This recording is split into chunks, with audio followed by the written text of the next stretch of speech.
क्या प्रेस, शैलजा जी, धन्यवाद sir ji. Thank you, sir. It's an honor for me to speak about an issue that is so incredibly important for every citizen of this free nation of ours. Sir, our most sacred document is our Constitution. Sir, it not only protects us, but also guides us in our quest for justice and equality. Sir, as we celebrate the 75th anniversary of Samvidhan Divas, we should also remember that we should not reduce it to mere tokenism of speaking on various issues for just 2 days. Sir, we have to live our Constitution every single day of our life. Sir, Dr. Ambedkar said, the Constitution is not a mere piece of paper, it is a living document. Sir, today it has become the order of the day to first demolish the Constitution and then try to resurrect it. It has also become the order of the day by the ruling disposition to demonize some of our founding fathers. Sir, who can deny the role of Jawaharlal Nehru?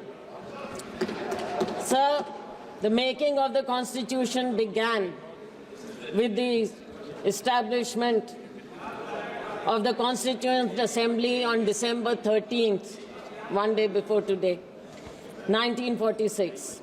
The process of drafting the Constitution was initiated by Jawaharlal Nehru's Objectives Resolution. Please don't forget that, which aimed to declare India as a sovereign republic. Sir, it was Jawaharlal Nehru, it was Dr. Ambedkar, it was Sardar Patel, there were so many of them, more than 300 of them, who contributed towards making of this most sacred document of any free nation. Sir, हम अपने अपने धर्म को मानते हैं, सबकी अपनी धार्मिक किताबें, ग्रंथ हैं, लेकिन सर एक आज़ाद देश के लिए उसका सबसे बड़ा ग्रंथ उसका कॉन्स्टिट्यूशन, उसका संविधान होता है। आइए उसे हम सब नमन करें। आज मौका है एक दूसरे पर आरोप प्रत्यारोप लगाने का। इमरजेंसी की बात की जाती है, बिल्कुल इमरजेंसी हुई, इमरजेंसी के बारे में बहुत कुछ कहा गया, ज्यादतियां भी हुई, उससे कोई नकार नहीं रहा, लेकिन 77 में चुनाव भी हुआ, इंदिरा जी को बाहर किया गया, कांग्रेस को बाहर किया गया। और मत भूलिए, this is the beauty of our democracy कि 1980 में वही इंदिरा गांधी दोबारा से जीतकर इस देश की प्रधानमंत्री बनी थी, इसे मत भूलिए। सर, गांधी जी ने कहा था, our ability to reach unity in diversity will be the beauty and test of our civilization. Sir, अपनी सभ्यता को हम क्यों भूल रहे हैं? कभी किसी का नाम लेते हैं, कभी किसी का नाम लेते हैं। ऐसे लगता है कि एक दूसरे को गाली देना ही आज के दिन अपने जैसे बोलते हैं कि ब्राउनी पॉइंट्स मिल जाएंगे।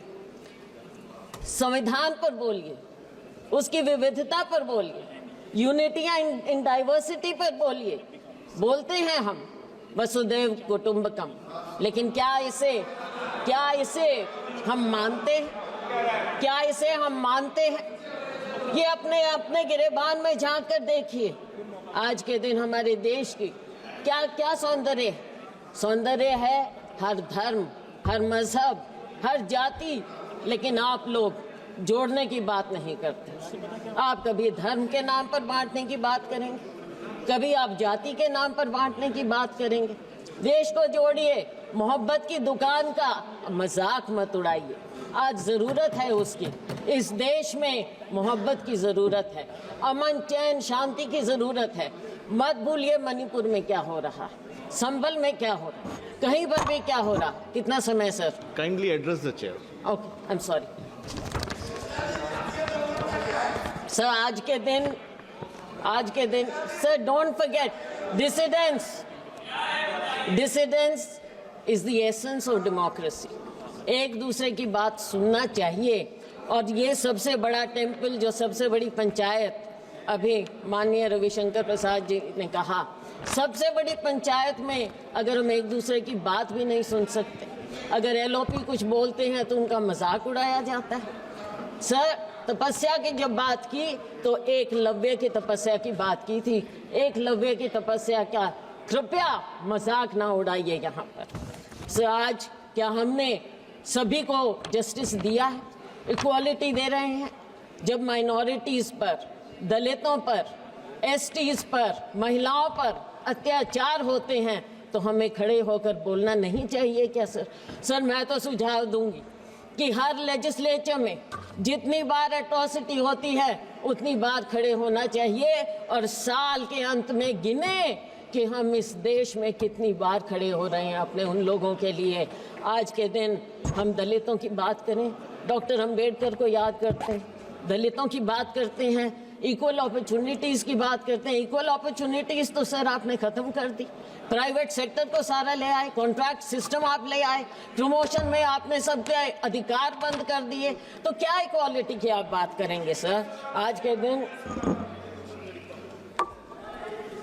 जब हम कास्ट सेंसस की बात करते हैं, इक्वालिटी तो तभी मिलेगा ना sir. SC, ST, OBC, weaker section, minorities तभी मिलेगा जब उनके बारे में कुछ बात हो। तो आप जब कास्ट सेंसस की बात हो तो उसको गलत क्यों मानते हैं? उसमें गलती क्या है? आप करिए कि आप सेंसस भी करेंगे, पहले ये तो बता दीजिए देश को। ना सेंसस की बात, ना कास्ट सेंसस की बात। And sir, the wealth of the nation should accrue to its people. क्या आज इक्वल अमाउंट में लोगों के पास उनके अधिकार जा रहे हैं? और जब सेंसस ही नहीं होगा, कास्ट सेंसस ही नहीं होगा, तो बेनिफिशियरी कौन होंगे? बेनिफिशियरीज का पता नहीं। आज हरियाणा में 70% लोग, सरकारी आंकड़े हैं, 70% लोग BPL हैं। इसका जवाब सरकार देगी। कैसे हुआ? 70% लोग हरियाणा में BPL कैसे आ गए? सर, आज मैं खत्म करूंगी। सर, आज के दिन किसान बैठा है शंभू बॉर्डर पर। भारत पाकिस्तान की तरह बना दिया है हरियाणा पंजाब के बॉर्डर को। किसान अनशन पर बैठे, मरने की कगार पर आए हैं, लेकिन सरकार अपनी वादा खिलाफी कर रही है। उन्हें उठाया, कहा MSP को हम कानूनी दर्जा देंगे, लेकिन कहाँ गया वो कानून? क्या संविधान में आप ये नहीं कहता? संविधान, सरकार को संविधान के प्रति अगर कोई रिस्पेक्ट है तो वो कहें कि हमने ये बात कही और उसको हम पूरा करेंगे, लेकिन ये पूरा करने की कोई बात कहीं नजर नहीं आ रही। तो सर, मैं ज्यादा कुछ ना कहते हुए यही आपका धन्यवाद करूंगी कि आपने मुझे बोलने का मौका दिया। बहुत बहुत धन्यवाद।